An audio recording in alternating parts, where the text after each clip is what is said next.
সুপ্রিয় দর্শক, আমি মুস্তফা দানি স্বাগত জানাচ্ছি সম্পাদকীয়তে। আজকের আলোচনার বিষয় নিরাপদে বাড়ি ফেরা। আর এ নিয়ে আলোচনার জন্য আমাদের স্টুডিওতে উপস্থিত আছেন প্রথমে শাহজাহান খান, নৌ পরিবহন মন্ত্রী। প্রান্তে আছেন হলো আলহাজ মোহাম্মদ আবুল কালাম, সভাপতি, ঢাকা পরিবহন সমিতি। এছাড়াও চট্টগ্রাম স্টুডিও থেকে আমাদের সাথে যোগদান করেছেন কফিলউদ্দিন আহমেদ, কার্যকরী সভাপতি, বাংলাদেশ সড়ক পরিবহন মালিক সমিতি। তবে আলোচনা শুরুর আগেই চলুন দেখে নিই এখনকার প্রধান সংবাদগুলো। মন্ত্রিসভায় আরেক দফা যোগ হলো নতুন মুখ। পূর্ণমন্ত্রী হিসেবে শপথ নিলেন ৩ জন, 2 জন পেলেন প্রতিমন্ত্রীর দায়িত্ব। দপ্তর বন্টন করে প্রজ্ঞাপন জারি।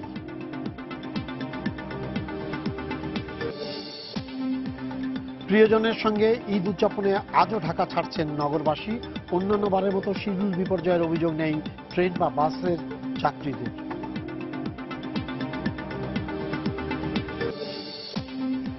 বান্দরবানে নির্মিত দেশের প্রথম ও দক্ষিণ এশিয়ার দ্বিতীয় সর্বোচ্চ সড়ক সহ 3টি প্রকল্পের উদ্বোধন করলেন প্রধানমন্ত্রী।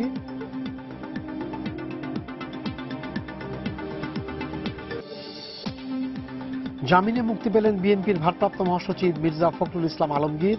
হাসপাতালে দেখতে গেলেন অসুস্থ মাকে।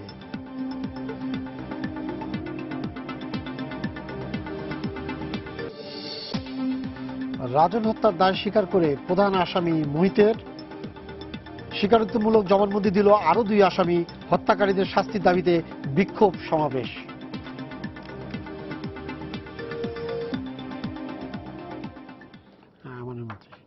বলেন, এবার লঞ্চ দিয়ে শুরু করি।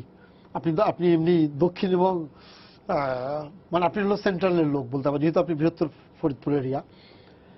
এইবার মানে নৌ রুটটাকে আপনারা কিভাবে সাজিয়েছেন? প্রথমে একটা বিষয় একটু সংশোধন করি, সেটা হলো যে আপনি একটা মূল সংবাদ কিন্তু এখানে আনেননি। সেটি হলো যে আজকেই মাননীয় প্রধানমন্ত্রী বাংলাদেশের 70 বছর পরে নির্মিত 2টি বৃহৎ আধুনিক, অত্যাধুনিক এবং বিলাসবহুল স্টিমার নৌযান উদ্বোধন করেছিলেন, একটা 2013 সালে। আর আজকে আরেকটি উদ্বোধন হলো এমভি মধুমতি। আর একই সঙ্গে এই দক্ষিণাঞ্চলের মানুষের জন্যই আরো আপনারা যারা গাড়ি নিয়ে যান, বাসে যান, তাদের জন্য সুসংবাদ হলো আজকেই মাননীয় প্রধানমন্ত্রী আরো 2টি ফেরি উদ্বোধন করলেন। আমার মনে হয় আজকে মূল সংবাদে এটা থাকলে আরো খুশি হতাম। না, কিন্তু সংবাদে ছিল, কিন্তু এটা আমাদের এখানে যেটা ছিল যে একটা প্রকল্প ছিল বান্দরবানের সহ 3টি প্রকল্প উদ্বোধন, যেখানে আপনি সরাসরি 3টি সড়ক পরিবহন সেতু মন্ত্রণালয়ে 3টি ছিল, আর আমাদেরটা ভিন্ন, নৌ পরিবহন মন্ত্রণালয়। না, কিন্তু ওটার সাথে আপনাদের ছবি আছে, আপনি যেটা ভিডিও কনফারেন্সে করেছেন। তো আমরা যে প্রস্তুতি নিয়েছি, আমাদের মূল উদ্দেশ্যটা কি? উদ্দেশ্যটা হলো ঢাকার থেকে প্রায় 1 কোটি লোক নিজ নিজ গ্রামে জায়গায়, নারীর টানে বাড়িতে, এরা যায় মূলত লঞ্চ, সড়ক পথে এবং রেলপথে। তো আমরা কিন্তু এই 3 জন মন্ত্রী বলতে গেলে সারাক্ষণ আমাদের এগুলো নিয়ে ব্যতিব্যস্ত থাকতে হচ্ছে, এবং ইতিমধ্যে আমরা অনেক অনেক উন্নতি করতে সক্ষম হয়েছি। আপনি জানেন যে একসময় নৌ দুর্ঘটনা যেভাবে ঘটতো, আজকে কিন্তু নৌ দুর্ঘটনা আমরা হ্রাস করতে সক্ষম হয়েছি। বন্ধ করতে পেরেছি এই কথা আমি বলবো না, অনেক হ্রাস হয়েছে। ছোট্ট একটা উদাহরণ দিলে বুঝতে পারবেন যে 2001 থেকে 2005 যারা ক্ষমতায় ছিলেন, তাদের সময় সর্বোচ্চ 1 বছরে দুর্ঘটনা ঘটেছে 31, সর্বনিম্ন দুর্ঘটনা ঘটেছে 20। আর 2009 সালে শেখ হাসিনা যখন ক্ষমতায় আসেন, তখন সর্বোচ্চ দুর্ঘটনা ঘটেছে 16, এরপরে সর্বনিম্ন ঘটেছে 5। গত 14 সাল 13 সাল 2 বছরই 5টা করে দুর্ঘটনা ঘটেছে। এবার আল্লাহর রহমতে এ পর্যন্ত যে দুর্ঘটনা ঘটেছে, আর বোধহয় আমরা আশা করি না আর দুর্ঘটনা ঘটবে, মাত্র 2টি দুর্ঘটনা ঘটেছে। তাহলে কিন্তু এই মানে স্ট্যাটিস্টিক্সের মধ্য দিয়ে আমি প্রমাণ করতে চাই যে আমরা দুর্ঘটনা হ্রাস করতে সক্ষম হয়েছি। তার জন্য কতগুলো কাজ আমাদের করতে হয়েছে। যেমন আপনার নৌপথে যে লঞ্চগুলো চলাচল করে, সেগুলোর ফিটনেস ঠিকমতো আছে কিনা, সার্ভে ঠিকমতো হচ্ছে কিনা, চালক দক্ষ আছে কিনা, মালিক তার অধিক মুনাফার আদায়ের জন্য সে অতিরিক্ত যাত্রী বহন করছে কিনা, এবং প্রতিনিয়তই আমরা বিশেষ করে এই ঈদের সময় পিছনে প্রথম দিকে 5 দিন এবং পেছনে প্রায় 7 দিন পর্যন্ত আমরা কিন্তু সকলেই খুব অ্যালার্ট থাকব, এবং প্রত্যেকটা লঞ্চ ঘাট থেকে যাতে প্যাসেঞ্জার অধিক কেউ না নিতে পারে সেটা ব্যবস্থা করব। বিশেষ করে কাওড়াকান্দি, পাটুরিয়া, কাওড়াকান্দি, মাওয়া এবং পাটুরিয়া, দৌলতদিয়াতে যে লঞ্চ চলাচল করে, সেখানে যদি আমরা যাত্রী সংখ্যা বেশি দেখি, আমরা কিন্তু ফেরিতে পারাপার করব। আর সদরঘাটে এবারে আমাদের একটু আমরা আশ্বস্ত হতে চাই একটা বিষয়ে, যে মোটামুটি এবারে আমাদের একটা বৃহৎ নৌযান সার্ভিসে নিয়োজিত হলো, আর প্রাইভেট সেক্টরে 5টা নৌযান, বড় ধরনের নৌযান এসছে নতুন। তাহলে পরে এই যে 6টি নতুন ধরনের নৌযান আসলো, এতে কিন্তু আমরা সার্ভিসটা আগের চাইতে অনেক ভালো দিতে পারবো। আর যাত্রীদেরও একটু এখানে সতর্ক হতে হবে, সচেতন হতে হবে, যে তারা যেন ছাদে না ওঠে, তারা যেন অধিক যাত্রী না হন, সেটা যেন। আর আমি সকল যাত্রীবাহীদের অনুরোধ করবো, কোথাও যদি দেখেন যে অধিক যাত্রী কোনো নৌযানে উঠেছে, অনুগ্রহপূর্বক আমাদের যারা কন্ট্রোল রুমে থাকবে তাদেরকে আপনি জানাতে পারেন, আমাকেও জানাতে পারেন। আমার টেলিফোনে অন্তত এই সময়টা আমি খোলা রাখি, এই কারণে যে সবসময় এটা আমাদের সকলকে সতর্ক করার জন্য। একটা উদাহরণ দিলে আপনি বুঝবেন যে গত বছরে কোরবানি ঈদের সময় আমাকে একজন প্যাসেঞ্জার ফোন দিলেন, বরিশাল থেকে একটা লঞ্চে অধিক যাত্রী নিয়ে সেটা ঢাকার দিকে রওনা করেছে। আমি তাৎক্ষণিকভাবে কোস্টগার্ড দিয়ে সেই নৌযানটাকে বরিশালে ফেরত নিয়ে 150-র মতো যাত্রী নামিয়ে দিয়ে তারপরে সেটা চালু করলাম। ফলে আমাদের কিন্তু এই সচেতনতা বা এই সতর্কতা আমাদের আছে, আমরা সেই প্রস্তুতি সকল ধরনের রেখেছি যাতে আর দুর্ঘটনা না ঘটে। বাসের কি অবস্থা এবার?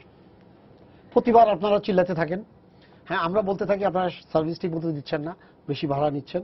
হ্যাঁ, আর আপনারা বলছেন ভাই রাস্তা তো এত খারাপ, হ্যাঁ যেখানে আমরা সারাদিনে 3 ট্রিপ দিতাম সে জায়গায় আমরা 1 ট্রিপে বেশি দিতে পারি না, তা আমাদের ওইখানে লস হয়ে যায়। যাওয়ার পরে যাওয়ার সময় লোক থাকে, আসার সময় লোক থাকে না। এবার কি অবস্থা? না, এইবার তো ধরুন আজকে পর্যন্ত কোনো টার্মিনালে প্যাসেঞ্জারের ভিড় নাই, এটা বাস্তব যেটা। আর আপনার রাস্তা অন্যান্য বারের তুলনায় এবার কিন্তু রাস্তা অনেক ভালো। তাহলে এটা তাহলে ওবায়দুল কাদেরকে জয়মতি উনাকে অবশ্যই দিতে হবে। মানে যে গত 4 বছর ধরে কিন্তু আমরা খালি শুধু যুদ্ধ করছি, না সমানে লিখছি এবং বলতে মিডিয়া সমানে লিখতে থাকে, তাহলে বলতে হবে যে না। মাননীয় যোগাযোগ মন্ত্রী খুব কঠোর পরিশ্রম করেছেন, সাথে সাথে আমাদের মাননীয় নৌমন্ত্রীও অক্লান্ত পরিশ্রম করেছেন। অক্লান্ত পরিশ্রম করে মাননীয় নৌমন্ত্রী কি করছেন, আমাদের যে ঘাটের জটলাটা হইতো আরিচা ঘাটে এবং মাওয়া ঘাটে মাননীয় ফেরির যে সমস্যার জন্য আমাদের এক্সিট নদীর পথে তো দুইটাই, একটা আপনার মাওয়া ঘাট, একটা আরিচা ঘাট। এই 2 ঘাটে মাননীয় নৌমন্ত্রী যে অ্যারেঞ্জমেন্টটা করছে, অন্যান্য বছর যানজট ঘাটে হইতো, আমার মনে হয় মাননীয় নৌমন্ত্রী এইবার যে ব্যবস্থা নিছে এতে কোনো যানজট হওয়ার সম্ভাবনা নাই, যতটুকু আমি ভিজিট করেছি। আমি কিন্তু এগুলি সব নিজের চোখে দেখার জন্য আমি গেছি বিভিন্ন জায়গায়। আজকে নৌপরিবহন মন্ত্রী আছে এইজন্য আপনি ওনার সামনে এরকম করে বলে দিচ্ছেন, সেটা কি না আমি জানি না। না, এটা বাস্তব যেটা সেটা বলছি। মাননীয় নৌমন্ত্রী ওনার কোনো কিছু থাকলে উনি তো সেটা বলবেনই। আমি আজকে অনুরোধ করব আপনার সামনে মাননীয় নৌমন্ত্রীকে, উনি যেন ঘাটে ওনার যেন আমাদের গাড়িগুলি পারাপারে এটা স্মুথ থাকে এবং নজরদারিটা থাকে, আর টিকিটিং সিস্টেমটা যাতে যে গাড়িটা যখন যাবে ওইভাবে না হয়, সিরিয়ালটা যেটা যাওয়ার সময় মেনটেইন হয়, এটা যদি মাননীয় নৌমন্ত্রী এইটুকু দাবি ওনার কাছে করবই স্বাভাবিকভাবে। আর আপনার চিটাগাং বলেন বা সিলেট, দেশের অন্যান্য অঞ্চল, দক্ষিণ অঞ্চলের তো আপনার 2টা ব্যবস্থা আছে। দক্ষিণ অঞ্চলের আপনার লঞ্চ আছে, সড়ক যোগাযোগও আছে। আপনার চিটাগাং অঞ্চলেও, পূর্ব অঞ্চলেও আপনার রেল যোগাযোগও আছে, সড়ক যোগাযোগ আছে। সড়ক যোগাযোগটা কিন্তু কমন। আপনার উত্তরবঙ্গে যাওয়ার জন্য আমার একটু সন্দেহ হয়, যদি বৃষ্টি হয় তাইলে হয়তো ঢাকা টাঙ্গাইল রোডের 2-3টা জায়গায় যানজট হওয়ার সম্ভাবনা আছে। এই সম্ভাবনাটা যাতে না সৃষ্টি হয়, যানজট যাতে সৃষ্টি না হয়, এই আশঙ্কাই কিন্তু আমরা ডিআইজি ঢাকা রেঞ্জ, ডিআইজি এবং গাজীপুরের এসপি, ঢাকার এসপি, মূলত এটা তো ঢাকা ডিভিশনেই যানজটটা হয়, এই ওনাদেরকে নিয়ে গতকালকে আমরা চান্দোরাতে আমরা ফিজিক্যালি আমরা মিটিং করেছি, ওইখানে বসে অন দি স্পট বসে যে আমরা গাড়িগুলি কিভাবে সরাবো, কিভাবে নিব, এই একটা হয়েছে। আর ঢাকা ময়মনসিংহ রোড, আগে আমরা বলতাম যে একটা 2টা রোডের অবস্থায়, যে যদি হাত পা করতে চাও, কোমর নষ্ট করতে চাও তাহলে ময়মনসিংহ রোডে যাও, আর যদি মরতে চাও তাহলে আরিচা রোডে যাও। আরিচা রোড এখন সবচেয়ে ভালো রোড, দুর্ঘটনার সবচেয়ে নিশ্চিন্তে আপনি আরিচা রোড দিয়ে মানুষ যেতে পারবে, দুর্ঘটনা হওয়ার পসিবিলিটি নাই। ওবায়দুল কাদের সাহেব এই কাজটা করছেন, এইটার জন্য উনি ধন্যবাদ পাওয়ার যোগ্য, এটা সবাই বলবে। পাশাপাশি গাজীপুর থেকে মাইমিংসিং যেতে এখন সময় লাগে 2 ঘন্টা। যদি মাইমিংসিং 2 ঘন্টা লাগে, তাহলে মাইমিংসিং থেকে অন্যান্য ডেস্টিনেশনের রাস্তাগুলি খুবই ভালো, যেমন নেত্রকোনা, শেরপুর, কিশোরগঞ্জ, এই রাস্তাগুলি ফার্স্ট ক্লাস রাস্তা। আপনার যদি যমুনা সেতু পার হয়ে যায় টাঙ্গাইলের পরে, যমুনা সেতু পার হয়ে যাওয়ার পরে যমুনা সেতুর পরে যে ডিস্ট্রিক্টগুলি আছে, যেমন আপনার সিরাজগঞ্জ, বগুড়া, রংপুর, নাটোর, এরপরে রাজশাহী, এই যত ডিস্ট্রিক্টগুলি আছে, কোন ডিস্ট্রিক্টই আপনার 2.5 থেকে 3 ঘন্টার বেশি লাগবে না, রাস্তা এরকম স্মুথ আছে। তো যদি এই অবস্থায় থাকে এবং টাঙ্গাইলের এই ব্যাপারটা যদি আমরা নিশ্চিত করতে পারি, এবং আমাদের যে ম্যানেজমেন্ট, ট্রাফিক ম্যানেজমেন্ট, এবং আমরা আমাদের ড্রাইভারদেরকে যেভাবে ইনস্ট্রাকশন দিয়েছি, এইটা যদি আমরা সুন্দরভাবে এইটা চালিয়ে যেতে পারি, আশা করি যানজটটা ততটা হবে না। আর যদি যানজট না হয়, তাইলে ঈদের যাত্রা খুবই সফল হবে, এবং আমরা এটা মনে করব যে অন্যান্য বছরের চেয়ে এইবার অনেকটা স্বস্তিদায়ক হবে। আমরা একটু চট্টগ্রামে যাই, বাংলাদেশ সড়ক পরিবহন মালিক সমিতির ওখানে কফিলউদ্দিন ভাই আছেন। কফিলউদ্দিন ভাই, আমাকে আপনি তো শুনছিলেন? জি, শুনতে পাচ্ছি। আচ্ছা, আপনি বলেন আপনার চট্টগ্রাম থেকে দেশের বিভিন্ন জায়গায় যাওয়ার পথগুলোতে এখন কি অবস্থা আছে, আপনি কি ফিল করছেন? আপনি কি মনে করছেন যে এর আগে গত কয়েক বছরের যে পেইনটা সবাইকে, যাত্রী এবং মালিক এবং বাসের চালক সবাইকে নিতে হচ্ছে, এই বছর সেরকম কোনো সমস্যা? এখন পর্যন্ত যতটুকু দেখছি এখনো সমস্যা আসেনি, তবে আমরা যেটুকু লক্ষ্য করেছি যে আজ পর্যন্ত খুব একটা যাত্রী আসেনি যাওয়ার জন্য। আশা করছি কালকে পরশু 2-3 দিন, আগামী 3 দিন যাত্রী নামবে, যাত্রী আসবে, যাত্রীরা যাবে। এবং আমরা আমাদের তরফ থেকে আমাদের সকল বাসসমূহের চালকদেরকে আমরা নির্দেশনা দিয়েছি যাতে কোনো ওভারলোড যেন না হয় এবং রাস্তা যেন কোনো রকমের সমস্যা না হয় সেদিকে লক্ষ্য রাখার জন্য। এছাড়া আপনি আপনার অবগতির জন্য জানাচ্ছি যে আজকেও আপনার কুমিল্লা রেল ক্রসিং এর পাশে আপনার অনেকক্ষণ পর্যন্ত গাড়ি বন্ধ ছিল, সেখানে যানজট সৃষ্টি হয়েছিল। সীতাকুণ্ড এবং মিরেশ্বরেতেও যানজট হয়েছিল, ফেনীতেও যানজট সৃষ্টি হয়েছিল, তাতে কয়েক ঘন্টার সমস্যা সৃষ্টি হয়েছিল। পুলিশ প্রশাসন সেগুলোকে ভ্যাকেট করেছে এবং চলাচলের ব্যবস্থা গ্রহণ করেছে। পুলিশ প্রশাসন রাস্তায় সক্রিয় আছে। আমরা আশা করছি যদি তাদের এই সক্রিয়তা অব্যাহত থাকে এবং আমাদের চালকদের মধ্যে যদি এই ধরনের মানসিকতা থাকে যে কোনো রকমের দ্রুত গিয়ে যাওয়ার যদি মানসিকতা সৃষ্টি না হয়, তাহলে, এবং যেটা আমরা ইনস্ট্রাকশন দিয়েছি, আমরা আশা করছি যে আমরা চট্টগ্রাম থেকে যাত্রীদেরকে খুব নিরাপদেই বাড়ি পৌঁছাতে পারবো বলে আশা রাখছি। কফিল ভাই, আপনি একটা কথা বলেছেন, সেটা হচ্ছে যে আপনি বলছেন যে এই যে কুমিল্লার রেল ক্রসিং এখানে, মিরেশ্বরের এখানে এবং ফেনীর কোনো জায়গায় যানজট সৃষ্টি হয়েছে। আপনার কি মনে হয় যে এবার রাস্তার অবস্থাটা কি? যানজটটা কি অন্য কোনো কারণে হচ্ছে না রাস্তার কারণে হচ্ছে, যে না রাস্তাগুলো খারাপ? না, রাস্তার উন্নতি হয়েছে ইতিমধ্যে। আমরা চট্টগ্রামের পুলিশ প্রশাসন, ডিআইজি মহোদয় সহ পুলিশ প্রশাসনের সাথে বসেছিলাম। সেখানে সড়ক বিভাগের ঊর্ধ্বতন কর্মকর্তারা ছিলেন। তাদেরকে আমরা অনুরোধ করেছিলাম যে সমস্ত জায়গায় বৃষ্টির কারণে ক্ষতিগ্রস্ত হয়েছে সেগুলো রিপেয়ার করার জন্য, এবং সেগুলো রিপেয়ার ইতিমধ্যে হয়েছে। তো আমরা আশা করছি যদি বৃষ্টি না হয় তাহলে আর হয়তো সে ধরনের ক্ষতি না হলে রাস্তা চলাচলটা অব্যাহত রাখা যাবে।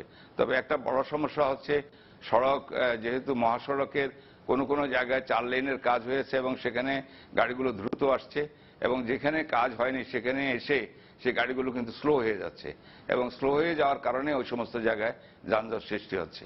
তা আমার মনে হয় যদি বৃষ্টি না হয় এটা সামাল দেওয়া আমাদের পক্ষে সম্ভব হবে, কারণ পুলিশ প্রশাসন থেকে আরম্ভ করে সকলেই আমরা তৎপর আছি যাত্রীরা যাতে নিরাপদে বাড়ি পৌঁছাতে পারে সে ব্যবস্থা আমরা অব্যাহত রেখেছি। আপনি আমাদের সাথে থাকুন, আমি আবার ফিরে আসবো আপনার কাছে।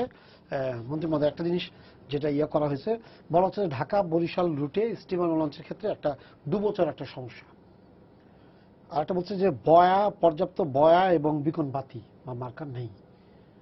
এই ব্যাপারে কি ব্যবস্থা নেওয়া হচ্ছে?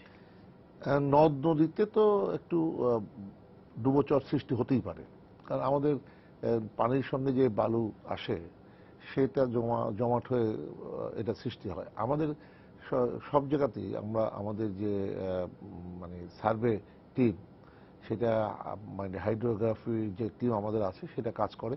কোথাও যদি কোনো ধরনের সৃষ্টি হয়, কোনো বালুচর, ডুবোচর, আমরা কিন্তু আমাদের এখন মোটামুটি সাফিসিয়েন্ট আমাদের কিন্তু ড্রেজার আছে। একসময় কিন্তু ড্রেজার ছিল না। আপনি জানেন তো যে বঙ্গবন্ধুর পরে কোনো সরকার ড্রেজার কেনে নাই। তো 7টা বঙ্গবন্ধু ড্রেজার কিনেছিলেন, আর তারপরে দ্বিতীয় সরকার শেখ হাসিনা, যেটা 14টা ড্রেজার আমরা নির্মাণ করলাম, 26টা প্রাইভেট সেক্টরে আনলাম। তা আমাদের তো অনেক নদী খনন করতে হবে, তারপরেও আমরা এই যে ডুবোচরগুলো যাতে না ক্ষতি করে তার জন্য আমরা তাৎক্ষণিক ব্যবস্থা নিচ্ছি। এটা সম্পর্কে আমাদের সবসময় সতর্ক আর এই যে আছি। বয়া, আর আমরা- তারপরে আর মার্কা, বয়াবাতির ব্যাপারে যেটা সমস্যা দাঁড়ায় সেটা হলো যে আমাদের আরেকটা সমস্যা আছে নদীতে, সেটা হলো যে বয়াবাতি আমরা যখন দেই, তারপরে এই চোরে কিন্তু বয়াবাতিটা কেটে নিয়ে চলে যায়। কারণ আচ্ছা, মানে ওটা ওটা তো বিক্রি লোহা করে। তো, হ্যাঁ, জি। লোহাটা কাটতে ওইটা কিন্তু যদি ওজনের ভিত্তিতেও সে বিক্রি করে কিছু টাকা পাবে। এই জন্য ওই আপনি রাত্রিবেলায় কে পাহারা দেয় ওইটা, কিন্তু পাহারা দেওয়ার লোক নাই তো। তো সেই জন্য এইটা কেন, আমি এর মধ্যে গেলাম ইয়েতে আপনার হিরন পয়েন্টে। হিরন পয়েন্ট। হিরন পয়েন্টে যে এই যে সাগরের মধ্যে দিয়ে যে আমরা বয়াবাতি লাগাইলাম, সেই বয়াবাতের অনেক বয়াবাতির কিন্তু আপনার শুধু ওই তলাটা ভাসছে, আর সবই কিন্তু কেটে নিয়ে চলে গেছে। তো এইটা একটা সমস্যা। আর একটা হলো নৌপথে চলাচলের জন্য যে আমাদের চ্যানেল, ওই চ্যানেলের মধ্যে জাল পাতে, এর ফলে কিন্তু আমাদের একটু সমস্যা হয় লঞ্চ চলাচলের। তার মানে আপনি কি বলতে চাচ্ছেন যে জাল পাতে বা এইসব বয়া বাতিগুলো গায়েব করে দিলে ওদিক দিয়ে এই ব্যাপারে স্টিমার বা লঞ্চগুলো যেতে এই পারবে না? ব্যাপারে আমি যেটা বলতে চাচ্ছি সেটা হলো যে আমরা প্রশাসনিকভাবে তো চেষ্টা করবই, কিন্তু একই সঙ্গে আমি বলতে চাচ্ছি সাধারণ নাগরিক, মানুষ, জনগণ সকলকেই কিন্তু আমার আহ্বান যে আপনাদের একটু সচেতন হতে হবে। একটা বয়াবাতি কেটে নিয়ে গেল, একজনের লাভবান হলো, কিন্তু হাজার হাজার মানুষ ক্ষতিগ্রস্ত হলো, একটা দুর্ঘটনা ঘটতে পারে। তো সেই জন্য তাদের প্রতি, আর জেলে ভাইদেরকে আমি অনুরোধ করব যে তারা যেন অন্তত চ্যানেলের মধ্যে জালটা না পাতে, তাহলে আমাদের লঞ্চ চলাচল কোনো বিঘ্ন সৃষ্টি হবে না। তারা বিশাল নদী আছে, নদীর বিভিন্ন জায়গায় যেটা দিয়ে লঞ্চ, যে চ্যানেল দিয়ে, লঞ্চের কিন্তু একটা নির্দিষ্ট চ্যানেল আছে, জি। সেই চ্যানেল দিয়ে তাকে চলাচল করতে হয়। এবং আমাদের যারা লঞ্চ চালায়, যে পাইলট বা মাস্টার, তারা কিন্তু সেই চ্যানেলটাকে ব্যবহার শুকানি করে। যারা আছে, এবং তারা যারা জাল ওখানে জাল পাতে তারাও কিন্তু যারা এই চ্যানেলটাই নদীতে ব্যবহৃত হয়, সেই দিক থেকে একটু সতর্ক থাকার জন্য আমি সবাইকে আহ্বান করব। ইয়া। এই যে প্রথম 2 দিন কিন্তু বাসের ভাড়া নিয়ে কথা বলেছে যাত্রীরা। না, যাত্রীরা যে বাসের ভাড়া নিয়ে কথা বলছে, এটা কিন্তু আমি একটা কথা বলবো, অ্যাকচুয়ালি সরকার যে ভাড়াটা নির্ধারণ করে প্রত্যেকটা টার্মিনালেই, প্রত্যেকটা সার্ভিসেই, যারা অ্যাকচুয়ালি টার্মিনাল থেকে এবং বিভিন্ন সার্ভিস থেকেই করে, এরা সাধারণত সরকার নির্ধারিত ভাড়াটাই আমরা কোনো সময় নেই না। একটা প্রতিযোগিতা এমন আছে, যেমন আপনি ধরেন যে হানিফ কাউন্টার, হানিফ যদি চিটাগাং 480 টাকায় নেয়, এদিক দিয়ে মহাখালীর থেকে চলবে এনা কাউন্টার, উনি এসে এটার প্রতিযোগিতা করে 20 টাকা ছাড় দেয় বা 30 টাকা ছাড় দেয়, 450 টাকায় নিবে। অ্যাকচুয়ালি ভাড়া হইলো অ্যাবাভ 600। এই যে প্রতিযোগিতাটা, এই প্রতিযোগিতার জন্য আপনি এমনও জানেন যে মাইমিনসিং, ঢাকার থেকে মাইমিনসিং 50 টাকায় চলে যায়, 100-150 টাকা দেয় বাসে চড়ে জায়গা, রাস্তার থেকে রাস্তা দ্বারা। এই সকল যাত্রীরা সাধারণত প্যাসেঞ্জার এতে টার্মিনালে আসে না। এই হলো এক। দ্বিতীয়ত হইল, যখন আপনার ইয়ের চাইতে আমার গাড়ির যে পরিমাণ গাড়ি আমি লোক বহন করতে পারবো, তার চাইতে বেশি যাত্রী যখন টার্মিনালে উপস্থিত হয়, তখন কিছু মৌসুমী পাখি আছে, বাইরের কিছু গাড়ি আছে, এইগুলি এই ধরনের ঘটনা ঘটায়। এটা সব জায়গায় যে সব ভালো লোক আছে এটা আমি বলবো না, আর কেউ যে এটা করে না সেটাও বলবো না। তবে আমরা আপ্রাণ চেষ্টা চালাচ্ছি যাতে এই ধরনের কোনো ঘটনা, অপ্রীতিকর ঘটনা না ঘটে। তবে ইতিমধ্যে যেটা শোনা গেছে সেটা হলো যে আপনার সরকার নির্ধারিত ভাড়ার চিতে কোনো কিছুই না। আমার কাছে ভাড়ার চার্টও আছে, কোনো কিছু এটা ঠিক না। অ্যাকচুয়ালি রংপুরের ভাড়া হইল আপনার 586 টাকা, বারানে হইল 500 টাকা, 450 টাকা। রংপুরে যত পরিবহন আছে এখন তো 86 টাকা। একটু করি কালাম ভাই, শুনেন, আপনাদের কিন্তু একটা পরামর্শ আমি দিয়েছিলাম, সেটা হলো যে আপনারা এই যে ভাড়া যে টিকিটটা করেন, সেই টিকিটটাতে আপনাদের একটা থাকা উচিত যে ঢাকা, রংপুর বা বিভিন্ন জেলায় আপনার ডেস্টিনেশন, গন্তব্যস্থান, সেটা ভাড়াটা কত, প্রকৃত ভাড়াটা। আপনারা কিন্তু সবাই কিন্তু কম ভাড়া নেন। সাধারণ মানুষের একটা ধারণাই হ্যাঁ, হয়ে যায় যে যে এখন এই সময় বোধহয় বেশি এটাই নিচ্ছে। ভাড়া। আপনি যেটা বললেন সেইটাকে যদি প্রতিষ্ঠিত করতে চান তাহলে আপনাদের যে দায়িত্বটা সেটা হলো আপনি টিকিটের ছাড় উপর দিচ্ছেন লিখবেন বলুন। যে এখানে এত টাকা ভাড়া। 580 টাকা সরকার ভাড়া, নির্ধারিত ভাড়া। আমি এখন 500 টাকা নিচ্ছি নিচ্ছি, আমি এত ডিসকাউন্টে আমি ছাড় দিচ্ছি। ডিসকাউন্টে 500 যে টাকা আমার নিচ্ছি। যেহেতু নাই। তাহলে আমি ওই টিকিটটা দেখলে বুঝবো আসলে প্রকৃত ভাড়া হলো 580। যখন আপনি ঈদের সময় 580 টাকা নেবেন তখন কিন্তু কেউ এই কথা হ্যাঁ। বলতে পারবে না যে এতদিন আমি 500 টাকা দিয়ে আসলাম, এটা 580 কেন? হ্যাঁ, এইটা হলো অতিরিক্ত ভাড়া নিচ্ছেন, এই কথা কিন্তু তখন বলতে পারবে না। এবং আমি যেটা মনে করি সেটা হলো সরকার যে ভাড়াটা, কারণ ভাড়া নির্ধারণের সময় তো আমরাও থাকি, ভাড়াটা নির্ধারণের ক্ষেত্রে কিন্তু অনেকগুলো আমাদের বিষয় দেখতে হয়। যখন কস্টিংটা ঠিক করা হয় তখন সেখানে তেলের cost, depreciation cost, labour charge, মালিকের যে পুঁজি, সেই পুঁজির ইন্টারেস্ট, জ্যামের ব্যাপারটা থাকে, সমস্ত অনেক কিছু হিসাব থাকে। করে ট্রিপ কিন্তু কয়টা? একটা আমরা মানে একটা ভাড়া নির্ধারণ করি। এখন সেই ভাড়া নির্ধারণ করার পরে আমরা কিন্তু লক্ষ্য করি, এটা সত্য যে ভাড়া কিন্তু আমরা যেটা নির্ধারিত ভাড়া, সেই ভাড়া ওনারা নেন না, ওনারা কমে নেন। কিন্তু কখন এটা নেন? এটা হলো ঈদের সময় নেন। যখন চাপটা থাকে তখন যখন চাপটা, তখন হয়ে যায় মানুষের কাছে ধারণাই হয়ে যায় যে এটা বেশি ভাড়া ভাড়া বেশি নিচ্ছে। নিচ্ছে। এটা কিন্তু আপনার ইয়ে করা দরকার। না, এইটার জন্য জি। আমরা সবাই এইটার জন্য, এইটা অনেকবার মাননীয় মন্ত্রী, আপনিও জানেন, আপনি শুধু নৌ পরিবহন মন্ত্রী না শুধু, আপনি পরিবহনের সাথেও আমাদের সাথে যথেষ্ট আপনার আছে, আপনার সম্পৃক্ততা আছে, এবং আপনি পুরা শ্রমিক ফেডারেশনটা আপনি দেখেন। আপনার শ্রমিকই আমার পুঁজি, আপনার লোকজনের শ্রম, এতেই এই ব্যবসাটা চলে। অ্যাকচুয়ালি মাননীয় মন্ত্রী সঠিকই বলেছেন, এবং মাননীয় মন্ত্রী এটা আরো আমাদেরকে বলছেন, আমরা কিন্তু কাউন্টারে এটা টানায় দিই, আমরা কাউন্টারে কিন্তু এটা টানায় দিই যে সরকার নির্ধারিত ভাড়া এত, হ্রাসকৃত মূল্যে নিচ্ছে এত। এটা কিন্তু আমরা কাউন্টারে টানায় দিই, কিন্তু টিকিটে এটা আমরা ছাপাই না। এটা ছাপালে মানুষ কিন্তু এটা তখন টিকিটে ছাপাই নিজের না। হাতে শোনেন। কিন্তু আমরা কাউন্টারে, প্রত্যেকটা কাউন্টারে আপনি যাবেন, দেখবেন যে এটা কাউন্টারে বাংলাদেশ সরকারের গ্যাজেটটা দিয়ে আমরা লিখে দেয়, এটা কাউন্টারে আছে, প্রত্যেকটা কাউন্টারেই আছে। কিন্তু ব্যাপার হলো কি কোনটা, যখন আপনার প্যাসেঞ্জার বেশি আসে, গাড়ির সংখ্যা যখন কম থাকে, আপনি ধরুন যে আমরা একদিনে ঢাকার থেকে 6 লক্ষ লোক ক্যারি করতে পারবো, ঢাকার থেকে 6 লক্ষ। এখন যদি লোক 7 লক্ষ মাঠে নামে, তাইলে এই যে 1 লক্ষ লোকের জন্য যে সমস্যাটা হবে, এইটা অনেক সময় তখন দেখবেন যে ট্যাক্সি ভাড়া করিয়া, মাইক্রোবাস ভাড়া করিয়া, বিভিন্ন লোকাল গাড়ি ভাড়া করিয়া যে ছুটবে, এইটা তো তখন সমস্ত জিনিসগুলি যে হাইওয়েতে উঠবে, তখন হাইওয়ের ধারণ ক্ষমতাটাই বা কত? এই যে জিনিসগুলি, এই অর্থনীতির তো একটা ধারাই আছে, সেটা হলো যে যদি পণ্য সাপ্লাই কম হয়, চাহিদা বেশি হয়, তাহলে পণ্যের মূল্য বাড়বে। ঠিক একই অবস্থা যদি আমি এটাকে ধরি যে ওনাদের টিকিটটা পণ্য আর আমাদের চাহিদা বেশি, তাই স্বাভাবিকভাবে কিন্তু তখন তারা ওই তাদের পিছনের এই যে যত লোকসান ইত্যাদি এটা পোষাবার জন্য, এবং যেটা আপনি বললেন যে ফিরতি পথে কিন্তু খালি আসে, তার জন্য তার তেল খরচ, তার লেবার খরচ ইত্যাদি যা কিছু আছে সেগুলো তো খরচ করতেই হবে। সুতরাং এটা, এবং এটা প্রকৃত চিত্রটা হলো এই যে যখন যে বাসটি ঈদের সময় প্যাসেঞ্জার নিয়ে যায়, সে ওই বাস মালিক কিন্তু খুব বেশি লাভ করতে পারে না। কখন তারা লাভটা করে? যখন ফিরতি পথে কেন লাভটা করে? ফিরতি পথে কিন্তু মানুষ অনেক সময় নিয়ে আসে, এবং দেখা যায় যে তখন কিন্তু মোটামুটি যে সিট আছে ফিল আপ হয়ে আসে। তখন ঢাকার থেকেও কিন্তু, তখন স্বাভাবিক অবস্থা তো, তখন ঢাকার থেকেও প্যাসেঞ্জার যায়। এই যে মানে উভয় পক্ষের ইয়াটা কিন্তু একই হয়, যে কারণে তারা কিন্তু ওই সময় লাভটা করতে পারে, কিন্তু যাওয়ার সময় বাস মালিক এটা। অ্যাকচুয়ালি আরেকটা জিনিস দেখুন, উত্তরবঙ্গে যে সকল গাড়ি যাচ্ছে, আপনার ফেরি ভাড়া হইলো, ব্রিজ টুল হইলো 900 টাকা, আমি দিয়ে যাচ্ছি, আসার সময় তো প্যাসেঞ্জার পেলামই না, ফুয়েল তো গেলই, ফুয়েলও গেল, প্যাসেঞ্জারও পাওয়া গেল না, কিন্তু 900 টাকা ব্রিজ টুল দিতেই হচ্ছে আমাকে। এই যে জিনিসটা একই জিনিস আসলো। কিন্তু আমরা অ্যাকচুয়ালি আমরা যদি ঈদের সময় লসে না থেকে, রোজার সময় আমরা যদি ঈদের সময় ব্রেক ইভেনেও থাকতে পারি, তাইলেও আমরা খুব খুশি হই। যদি আমরা ব্রেক ইভেনে থাকি, নো লস নো প্রফিট, তাতেও আমরা সন্তুষ্ট থাকি। তবে আমার যেটা মনে হয় সেটা হলো যে নৌ বলেন, রেল বলেন, সড়ক বলেন, মানুষ তো ঈদের সময় অতিরিক্ত মানুষ যায়। এটা একটা আসলে আমাদের দেশের জন্য একটা অস্বাভাবিক অবস্থা।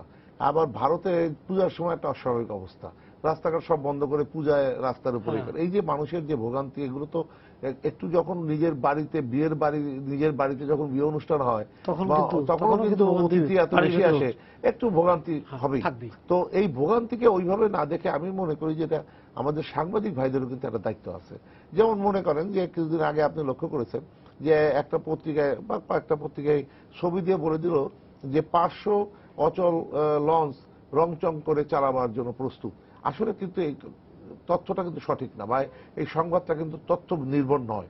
এখানে ওই যে লঞ্চটি, আমি এটা নিয়ে আপনি 24-এ একটা আলোচনা হয়েছিল, আমি তখন রাহুল রাহাকে জিজ্ঞেস করেছিলাম, আপনি তো সাংবাদিক, আপনি বলুন তো যে কোনো সাংবাদিক কি বলতে পারবে যে তারা ফিটনেস দেখেছে কি দেখেনি? যদি এইটা ওনারা দেখতেন, 50টাও যদি দেখে বলতেন যে আমরা 50টা দেখেছি, হয়তো 25টা ফিটনেস আছে, 25টা ফিটনেস তাই, আমরা ফিটনেস ছাড়া কোনো লঞ্চ চলতে দেব না, দেই না, তাহলে পরে আমরা বুঝতাম যে হ্যাঁ এই 25টা নাই, তাহলে চলতে দেব না। আমাদের তো এমনি সার্ভেয়ার কম, আমাদের ইন্সপেক্টর কম, আমরা সেটাকে বৃদ্ধি করার অলরেডি ব্যবস্থা করে ফেলেছি। যখন এগুলো বৃদ্ধি হবে তখন আরো আমরা ভালো করে দেখতে পারবো। আমরা যদি এত সতর্ক না হতাম বা আমরা এই মেজারগুলো না নিতাম, তাহলে কি আজকে দুর্ঘটনা এটা কমানো সম্ভব হতো? হতো না। তাহলে পরে বুঝতে হবে যে আমরা যথেষ্ট সচেতন, সতর্ক, এবং আমরা আইনের মধ্য দিয়ে এটাকে ব্যবস্থা করার চেষ্টা করছি। সাংবাদিক বন্ধুদের এই ক্ষেত্রে আমি একটু পরামর্শ দিতে চাই যে তারা অন্তত পক্ষে প্রকৃত চিত্রটা তুলে ধরুক, শুধু নেগেটিভ অ্যাটিটিউডটা না দেখিয়ে। আপনি ইনভেস্টিগেটিভ বলতেছেন যে আপনি জেনে তারপরে বলেন, তথ্যটা সঠিকভাবে উপস্থাপন করেন। এবং অনেক বিষয় আছে যেগুলো আমরা দেখি যে বাস্তব চিত্র, এবং আপনাদের যে সাংবাদিক বন্ধুরা পত্রিকায় লেখেন, আমরা সেগুলো নিয়ে কিন্তু আমাদের কাছে তো কাটিং যায় প্রতিদিনই, আমরা কিন্তু পত্রিকার কাটিং গুলো আমাদের কাছে আসে, যেগুলো আমাদের অ্যাকশন নেওয়া দরকার তাৎক্ষণিকভাবে, যে ডিপার্টমেন্টে এই কাজ করতে হবে সেটা ডিপার্টমেন্টে পাঠিয়ে দিই, এবং সেটা হলো কি হলো না তার উপরে আমরা আবার নজরদারি করি। ফলে আমি সাংবাদিক বন্ধুদের বলবো যে আপনারা যে নিউজটা দিচ্ছেন আমরা কিন্তু সেটাকে ফলো আপ করি, আমরা দেখি। সুতরাং আপনাদের এই জায়গাটায় মানুষের যেন এমন একটা ধারণার সৃষ্টি না হয় যে মানুষ যেন আস্থাহীনতায় না পড়ে যায়, মানুষ যেন ভীতি বা শঙ্কিত না হয়ে পড়ে, এই নিউজটা অন্তত করবেন না, প্রকৃত চিত্রটা তুলে ধরেন। আমরা চট্টগ্রামে যাই, কপিল ভাই। জি, সেটা হচ্ছে যে আপনাদের এই যে বাংলাদেশ বাস মালিক সমিতি, আপনাদের কাছে কি তথ্য আছে পুরোটা? আপনারা কেন এটাকে ডিজিটাইজ করেন না? ডিজিটালাইজ যে আপনাদের টোটাল বাস কত, আপনাদের ক্যাপাসিটি কত, এবং ওই সময়ে আপনাদের চাহিদা কত, সেন্ট্রাল একটা সিস্টেমে কেন আমরা ঢুকতে পারছি না? যখন বলা হচ্ছে যে সব জায়গায় ডিজিটাল বাংলাদেশের কথা, সেক্ষেত্রে আপনাদের ডিজিটাইজ ইয়াটা কতটুকু হয়েছে? বাস মালিকের যে বাস কতগুলো আছে, তার ক্যাপাসিটি কত, এবং ওই সময় আমরা কতটুকু দিতে পারবো এবং এই সময় আমরা কতটুকু দিতে পারবো না, তাহলে মনে হয় এই হেস্তনেস্ত বা একজন আরেকজনের বিরুদ্ধে যে অভিযোগগুলো হয় সেটা হতো না। এই ধরনের তো সঠিক তথ্য দিতে হলে তো কেন্দ্রীয়ভাবেই দিতে হবে। তো আমরা চট্টগ্রাম থেকে আমরা এটুকু বলতে পারি যে আমাদের যে সমস্ত আন্তঃজেলা রুটে যে সমস্ত বাস চলাচল করে তাতে আমাদের প্রায় 1200 গাড়ির মতো আমাদের চট্টগ্রাম থেকে চলাচল করে এবং দেশের প্রত্যন্ত অঞ্চলে চলাচল করে। তো সেই প্রেক্ষাপটে আমরা বলতে পারি যে আমরা যখন এই সমস্ত মৌসুম ছাড়া অন্য সময়ে আমাদের যাত্রীর যে ক্যাপাসিটি বা অকুপেন্সির পার্সেন্টেজ হচ্ছে 80%, এর বেশি হয় না। তো সেই ক্ষেত্রে আমরা বলতে পারি যে নিরাপদে আমরা যাত্রী পরিবহন করতে পারছি। কিন্তু এই সময় যখন ঈদ মৌসুমগুলো আসে এবং যখন পূজা পার্বণ আসে, এই সময়ে যাত্রীর চাপ বেশি বৃদ্ধি পায় এবং সেই প্রেক্ষাপটে আমাদের গাড়িগুলো চলাচল করলেও আমরা যে সমস্ত স্থানীয় অঞ্চলগুলো আছে, বিশেষ করে নোয়াখালী এবং অন্যান্য অঞ্চলে আমাদের গাড়িগুলো যায় এবং আসে। তো আসা যাওয়াটা যদি আমাদের নির্বিঘ্ন করা যায় তাহলে এই সময়ে আমাদের যাত্রী টানার ক্ষেত্রে আমাদের কোনো প্রতিবন্ধকতা হওয়ার কোনো কারণ নেই। তবে আপনি যেটা বলছেন যে ডিজিটালি এই ধরনের যে কোনো তথ্য, সেই তথ্য আমরা এখন পর্যন্ত আমরাও যেমন করতে পারিনি, জাতীয়ভাবে আমাদের এই ধরনের তথ্য এখনো সৃষ্টি হয়নি। কারণ গাড়ি প্রতিনিয়তই রেজিস্ট্রেশন হচ্ছে, নতুন নতুন গাড়ি আমদানি হচ্ছে এবং পুরাতন গাড়িগুলোও চলাচল করছে। ফলে গাড়ির সংখ্যা বাড়ছে এবং যাত্রীর সাথে সাথে আমি মনে করি যে গাড়িও বাড়ছে এবং তাতে আমাদের যদি সড়কের ক্যাপাসিটি যদি বাড়ানো হয়, 4 লেন যদি চট্টগ্রাম, বিশেষ করে চট্টগ্রাম থেকে ঢাকা অঞ্চলে 4 লেন যদি সম্পূর্ণরূপে কার্যকর হয়ে যায়, তো সেক্ষেত্রে আমরা আশা করব যে আমাদের পরিবহন সেক্টরে, বিশেষ করে সড়ক পরিবহনে যাত্রী চলাচলে কোনো রকম বিঘ্ন হওয়ার কোনো কারণ নাই। আচ্ছা, আপনি আমাদের সাথে কালাম, ওই একই প্রশ্ন আমি আপনাকে করতে চাই যে পুরো বাংলাদেশ ব্যাপী মনে হয় টোটাল কত গাড়ি আছে রেজিস্ট্রেশন? আপনাদের উনি বলছেন গাড়ি ঢুকছে, ইয়া করছে, কিন্তু যদি আপনি এটাকে ডিজিটাইজ করেন একটা সার্ভারের মধ্যে নিয়ে আসেন যে আমার এতগুলো গাড়ি ইন করলো, এতগুলো সিট, এতগুলো ক্যাপাসিটি বাড়লো, এত টোটাল আছে, এই জায়গা থেকে এতগুলো আছে, এটা কেন একটা সিস্টেমের মধ্যে আসছে না, না? এটা আমি আপনাকে বলছি, এটার একটা খুব সুন্দর উদ্যোগ নেওয়া হয়েছে। আপনার আমাদের বাস কত, মিনি বাস কত, ট্রাক কত, আমরা জানি আমাদের হিসাবে সারা বাংলাদেশে ৮৬,০০০ বাস আছে, বাস মিনি বাস মিলে 86,000 আছে। তো এই বিআরটিএ একটা উদ্যোগ নিছে ডিজিটালাইজড নাম্বার প্লেট। হ্যাঁ, আচ্ছা, এখন আমার সব গাড়িতেই ডিজিটালাইজড নাম্বার প্লেট লাগাইতে হবে। এই প্রজেক্টটা শেষ করতে আরো 3 বছর সময় লাগবে। এই প্রজেক্টটা এইবার শুরু হয়েছে বছরের প্রথম থেকে, গত বছরই শুরু হয়েছে, গত বছর শুরু হয়েছে। এইবারের প্রথম থেকে বাসে এবং ট্রাকে ব্যাপক, প্রাইভেট গুলো আগে দেওয়া হয়েছে। হ্যাঁ, প্রাইভেট গুলি আগে দেওয়া হয়েছে, এইবার ব্যাপক হারে বাসের এবং ট্রাকের এটা দেওয়া হয়েছে। এবং ওই নাম্বারের মধ্যে ওদের একটা সংকেত থাকে, ওইটাতে শ্রেণীবিন্যাসও আছে, কোনটা কত সিটের বাস, শ্রেণীবিন্যাস আছে। তো এইটা যদি কমপ্লিট বিআরটিএ করতে পারে তাইলে কিন্তু শ্রেণীবিন্যাস হয়ে যাবে, এবং ওইটার থেকেই ডিজিটাল আপনার যে হিসাবটা, প্রকৃত তথ্যটা ওখান থেকে চলে আসবে, ওখান থেকে চলে আসবে। এবং একটা গাড়ি আজকে যদি ঢাকার একটা গাড়ি আপনার চিটাগাং যে দুর্ঘটনায় পড়ে, তাইলে ওইটা গাড়ির কাগজপত্র, ফিটনেস, ড্রাইভার, তার সবকিছু ঠিক আছে কিনা এটা দেখার জন্য একজন অফিসারকে ঢাকায় আসতে হবে বিআরটিএ তে, অথবা বিআরটিএ কে রিকুইজিশন দিতে হবে, তারপর তারা এটা চেক করে বলতে পারবে যে এটা রেজিস্ট্রেশন কি অবস্থা। কিন্তু ওই নাম্বারটা যদি থাকে, তো ওইখানের ওই যে সার্জেন্ট সঙ্গে সঙ্গে তাৎক্ষণিকভাবে মালিকের পার্টিকুলার্স এবং তার সমস্ত সব তার পাওয়া যাবে। এই যে জিনিসটা, এইটা তো হচ্ছে, এটা চলমান প্রক্রিয়া, এটা হইতে আরো 2-3 বছর সময় লাগবে। এই যে উদ্যোগ নিছে, এই উদ্যোগটা সরকারের একটা প্রশংসনীয় উদ্যোগ।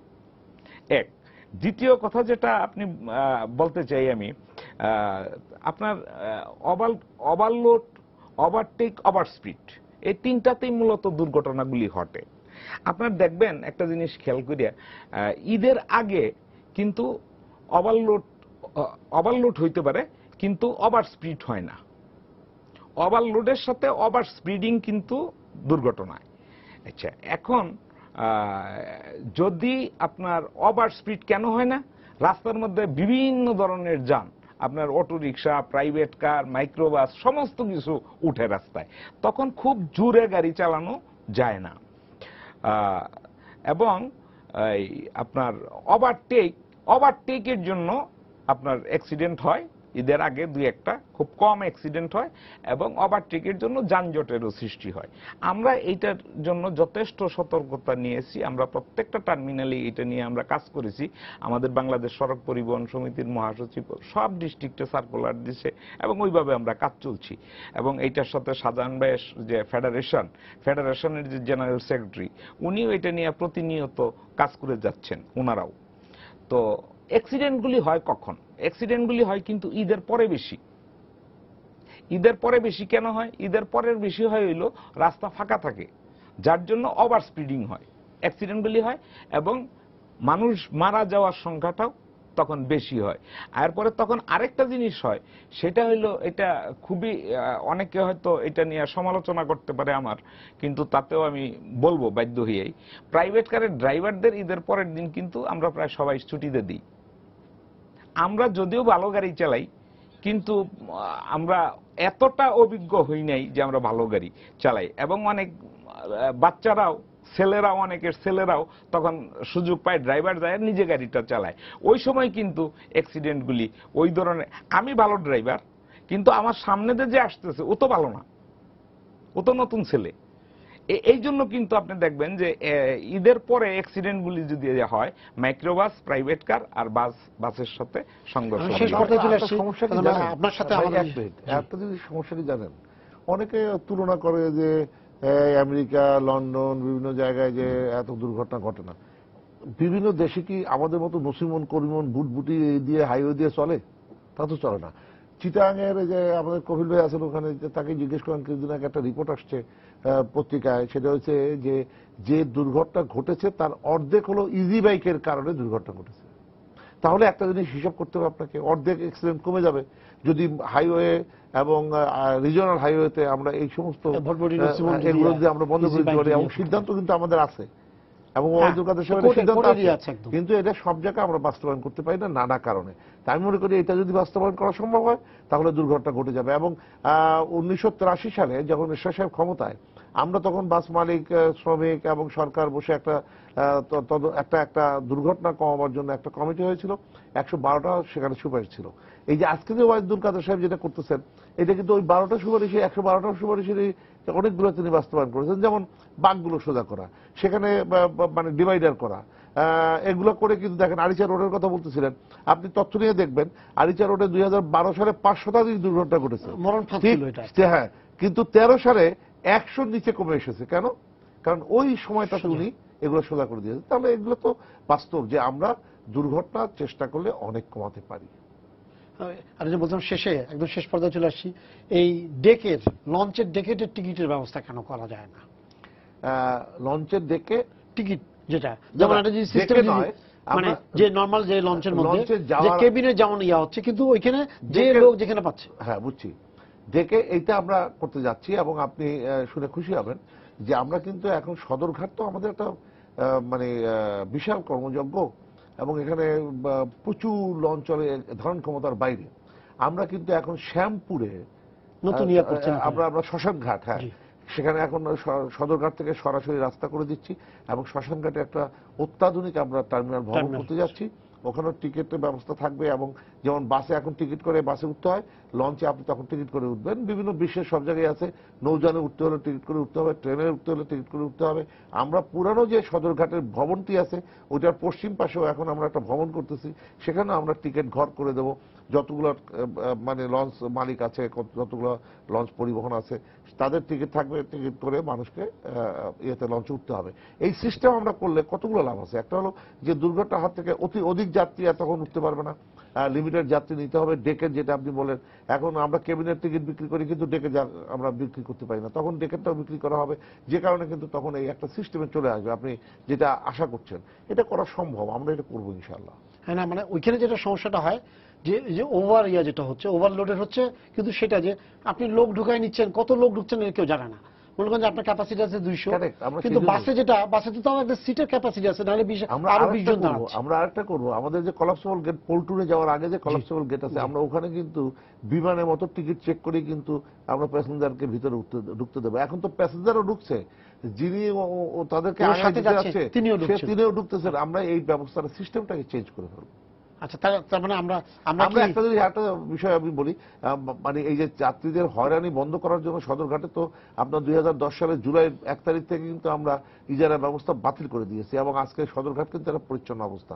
আপনি শুনে খুশি হবেন, আমরা এই গত 1 জুলাই 2015 থেকে আমরা কিন্তু বাংলাদেশের যতগুলো ফেরিঘাট আছে আমাদের, এবং ফেরিঘাট সংলগ্ন যত লঞ্চঘাট আছে, সমস্ত ইজারা ব্যবস্থা বাতিল করে দিয়েছি।